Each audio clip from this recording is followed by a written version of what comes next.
Universidad Abierta y a Distancia de México.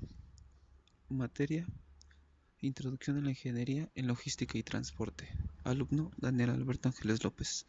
Tema: las fuentes de consulta. ¿Qué son las fuentes de consulta?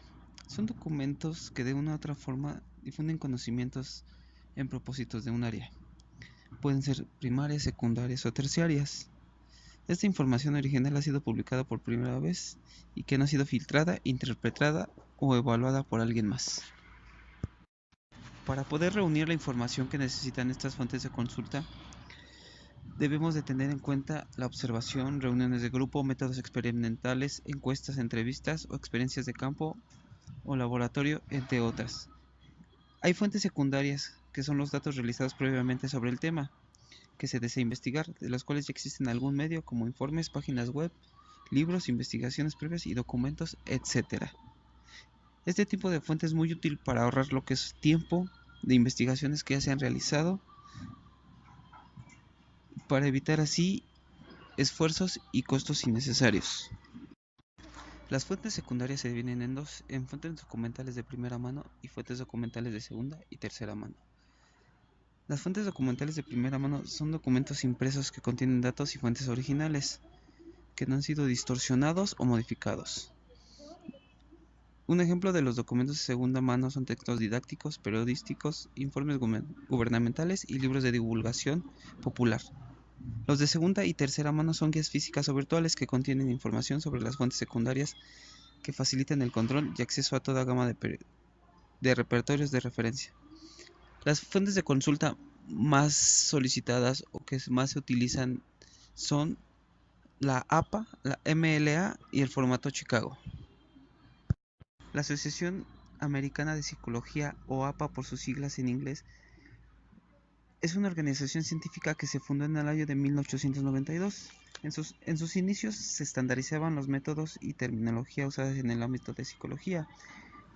Hasta el momento se han realizado 5 ediciones del manual en formato APA. Sin embargo, el objetivo es el mismo: auxiliar a los autores a la preparación de cualquier texto en cuanto a ciertas convenciones estilísticas para que la comunicación sea clara y uniforme. Como podemos observar, el formato APA pide ciertos requisitos, como puede ser nombre del autor, fecha de revisión o copyright, título de la página o lugar, fecha de acceso y, si pides ese formato en internet, el URL.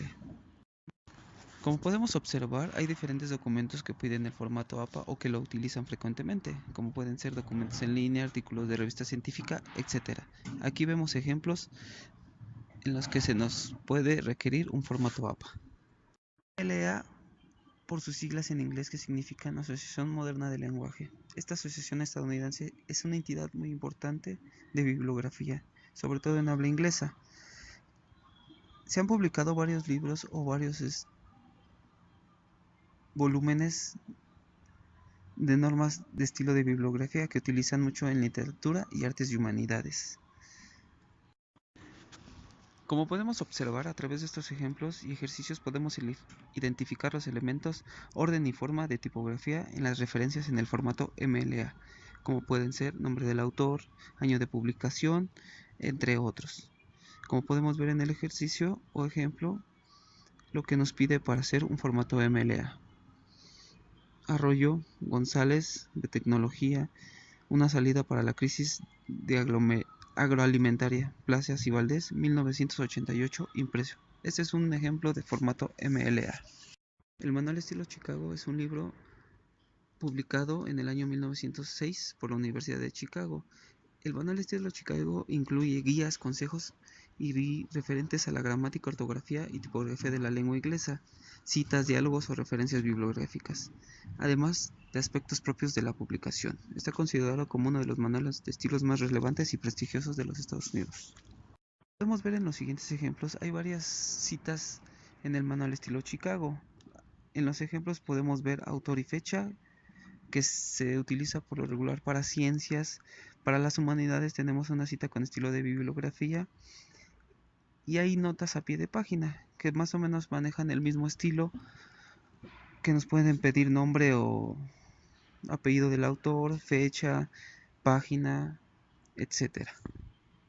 Como pudimos ver en esta presentación, los formatos estilo Chicago, MLA y APA son las más utilizadas.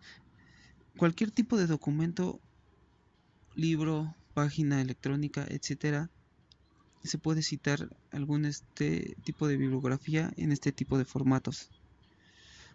Muchas gracias, Universidad Abierta y a Distancia de México.